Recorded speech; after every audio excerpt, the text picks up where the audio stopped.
नमस्कार. ज्योतिष आणि रहस्यमध्ये आपल्या सगळ्यांचं पुन्हा एकदा स्वागत आहे. आजचा हा व्हिडिओ म्हणजे कुठलीही भविष्यवाणी नाहीये, तर रमनशास्त्रावर आधारित हे कर्मा रिडिंग आहे. मराठीत आपण याला कर्म वाचन असं म्हणूयात. तुमच्या मनात कुठल्याही प्रकारची भीती निर्माण करण्यासाठी नाही, तर तुमच्या अवेअरनेससाठी आणि मार्गदर्शनासाठी आहे.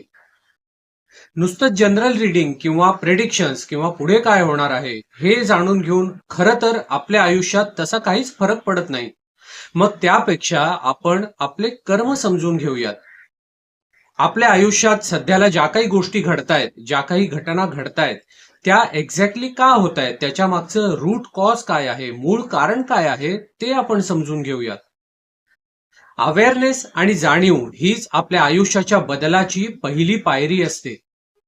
कर्म म्हणजे काय? तर कर्म म्हणजे कुठल्याही प्रकारची शिक्षा नसते, तर कर्म म्हणजे अनुभवातून शिकण्यासाठी निर्माण झालेली परिस्थिती.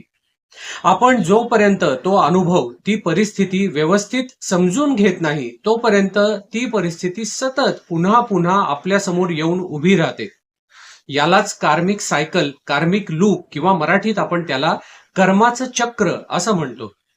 मग आजच्या या कार्मिक रीडिंगमध्ये, कर्माच्या विश्लेषणामध्ये आपण काय काय बघणार आहोत, तर तुमची ओव्हरऑल एनर्जी या महिन्यात कशी आहे, तुमचे पास्ट पॅटर्न्स म्हणजे भूतकाळातील कर्माचे पॅटर्न्स कसे दिसतायत, तुमची प्रेझेंट सिच्युएशन कशी आहे, सध्याला कुठलं कर्म ऍक्टिव्हेट होत आहे, आणि यामुळे तुम्हाला कोणते कोणते एक्सपिरियन्सेस येतील, कोणते कोणते अनुभव तुम्हाला या महिन्यात येऊ शकतात, कोणत्या कोणत्या सिच्युएशन्सना तुम्हाला फेस करावं लागेल, आणि सगळ्यात महत्वाचं म्हणजे कोणत्या सिच्युएशन मध्ये तुम्हाला कसं रिॲक्ट व्हायला पाहिजे, तुमच्याकडनं काय अपेक्षित आहे, याचं सविस्तर मार्गदर्शन मी तुम्हाला या विश्लेषणात करणार आहे.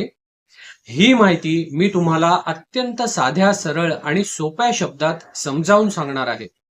आपल्याला एकदा आपलं कर्म समजलं की मग ते कर्म हळूहळू डिझॉल्व्ह व्हायला सुरुवात होते, आणि मग आपण ऑटोमॅटिकली आपल्या डेस्टिनीशी अलाइन होतो, आणि आपला आत्मा स्पिरिच्युअल अवेकनिंगच्या दिशेने हळूहळू पुढे सरकायला लागतो. आणि तेच आपल्या आयुष्याचं अल्टिमेट गोल असतं. हे विश्लेषण म्हणजे कुठलंही इन्स्टंट मॅजिक किंवा 2 मिनिटात काम करणारे उपाय वगैरे असलं अजिबात नाहीये, परंतु हे लाईफ चेंजिंग मात्र जरूर आहे. हे विश्लेषण, हे मार्गदर्शन, हा गायडन्स जर तुम्ही व्यवस्थित समजून घेतलात आणि योग्य प्रकारे फॉलो केलं ना, तर पुढील 6 ते 8 महिन्यात किंवा वर्षभरात तुमच्यामध्ये आमूलाग्र बदल झालेला तुम्हाला दिसून येईल.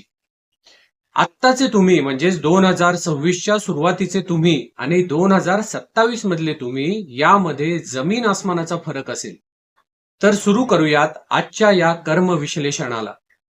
सुरुवातीला आपण बघूयात की या महिन्यात मीन राशीची एकंदर एनर्जी कशी दिसतीये.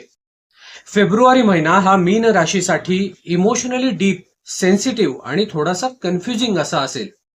बाहेरून सगळं शांत दिसेल, परंतु आतमधनं तुमच्या इमोशन्स अनकंट्रोलेबल असतील.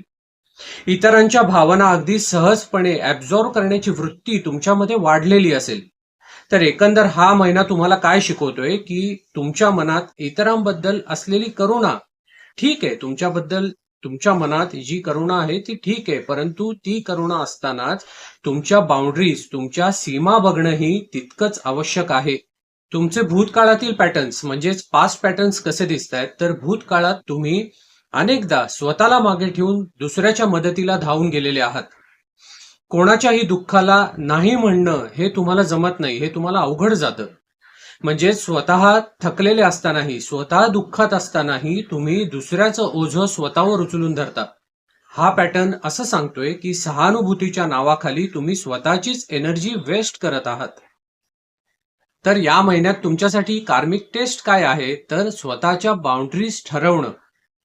या महिन्यातही तुमच्यासमोर अशा अनेक परिस्थिती येऊन उभ्या राहतील जिथे तुम्हाला समोरच्याचं दुःख स्वतःवर घ्यावं लागेल. परंतु इथे कर्म तुमची परीक्षा घेणार आहे. तो आता बघतोय की तुम्ही ते दुःख स्वतःवर घेताय की आता तरी स्वतःच्या बाउंड्रीज पाळून तुम्ही समोरच्याला नाही म्हणताय. तुम्हाला इथे हे समजणं अतिशय आवश्यक आहे की सगळ्यांनाच वाचवणं हे तुमचं कर्म नाहीये. सगळ्यांच्याच समस्या सोडवणं ही जबाबदारी तुमच्यावर नाही, हे लक्षात घ्या. एकंदर सिच्युएशन्स अशा तयार होतील की लोक तुमच्याकडनं पुन्हा एकदा इमोशनल सपोर्टची अपेक्षा ठेवतील. काही जण तुमच्यावर जास्त अवलंबून राहतील. फॉर एक्झाम्पल, कुटुंबातील काही व्यक्ती किंवा आपल्या मित्रमंडळातील काही लोक तुमच्याकडनं मदतीची अपेक्षा ठेवतील, इमोशनल सपोर्टची अपेक्षा ठेवतील. परंतु इथे तुमच्यासाठी परीक्षा आहे की तुम्ही तो सपोर्ट देताना, इमोशनल सपोर्ट देताना स्वतःकडे लक्ष देताय की स्वतःला इग्नोर करून त्याची मदत करताय. नुसतीच दुसऱ्याची मदत करणं आणि स्वतःला दुर्लक्षित करून दुसऱ्याची मदत करणं याच्यामध्ये खूप फरक आहे. दुसऱ्याची मदत करताना स्वतःच्या भावनांकडेही लक्ष देणं हे तितकंच महत्वाचं आहे. तुमच्या रुटीन लाईफमध्ये म्हणजेच दैनंदिन जीवनात थोडासा गोंधळ दिसून येतोय. इथे विसरभोळेपणा आणि नॉन क्लॅरिटी दिसत आहेत. थोडक्यात काही तुमचं वेळेचं नियोजन बिघडून जाणार आहे.